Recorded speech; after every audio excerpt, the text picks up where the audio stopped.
So what happens after you direct and shepherd along the most successful modern pop culture franchise in movie history? You make a movie called The Gray Man for Netflix, and it does pretty good, and it kind of gets a mixed reception. And then what do you do to follow that up? You make another movie for Netflix, and everybody hates it. So let's talk about The Electric State.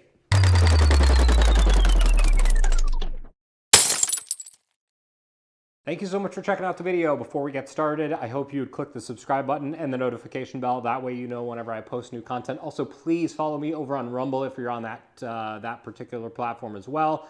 You can also follow me on X, Hometown0YT, and on Instagram at RealHometown0. Okay, so it's impossible to talk about a movie like this without talking about some of the foundational aspects that have brought it into existence. Namely, the source material, which is a novel that I know absolutely nothing about. I know that everybody is upset that this movie doesn't closely adhere to that and tends to just deviate completely.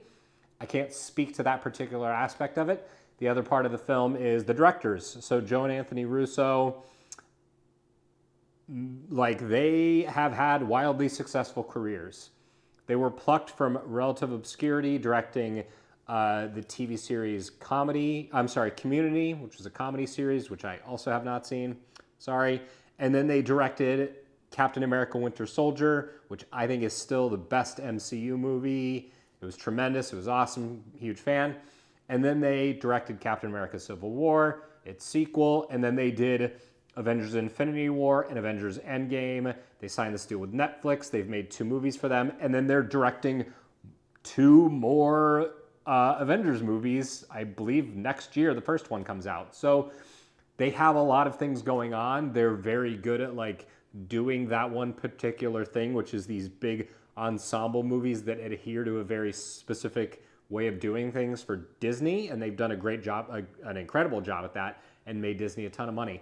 So they make this movie, The Gray Man. I liked it. It was Ryan Gosling. It was Chris Evans as the bad guy playing against kind of what he's known for. I thought it was really good. I enjoyed watching it. I don't think it was a masterpiece. It was kind of dumb. It was a silly spy thriller action movie, and I liked it.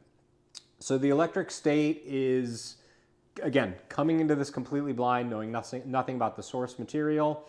This movie is about a young girl played by Millie Bobby Brown growing. She's in 1990, and she has this younger brother. And he's apparently a super genius, one of the smartest kids in the world.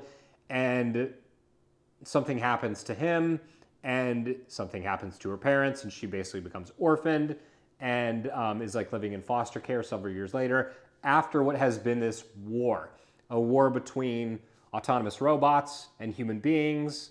And the human beings have now, they basically live in this world where they wear these headsets, and they can essentially control these drones that are made by a big bad evil corporation run by Stanley Tucci. And so she's living in the aftermath of this world, trying to really of this war, trying to figure out some of the truth about what really happened to her brother. So that's the overall story. She meets up with Chris Pratt's character, and they have shenanigans, and they go on this adventure.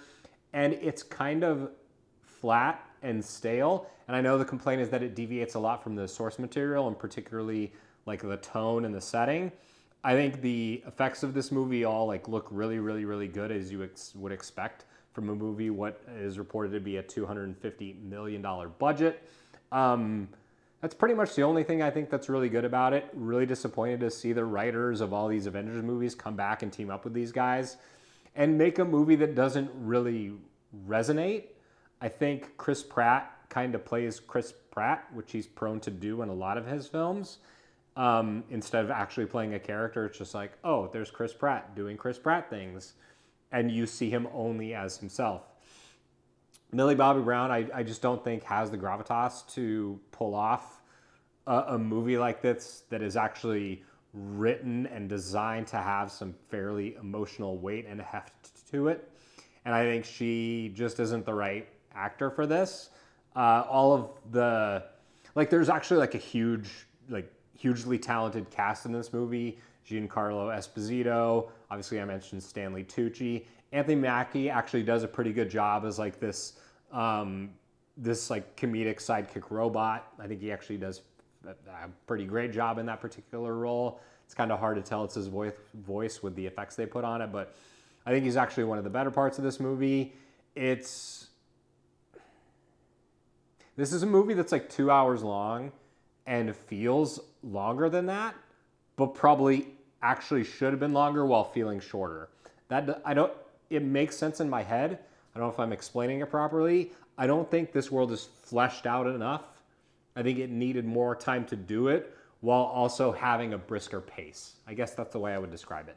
So the movie has pacing problems. The script is pretty meh. The story's kind of dumb. This whole like robot uprising backstory doesn't really like, grab you emotionally like it needs to make this movie be successful. So I know a lot of people are dunking on it. I don't think it's complete garbage.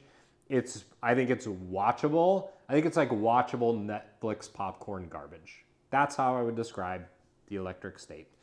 So that's my opinion. Thank you so much for watching this video. If you liked it, found it helpful, again, subscribe, follow me on Rumble, X, and Instagram, and I will see you next Wednesday at 9 a.m.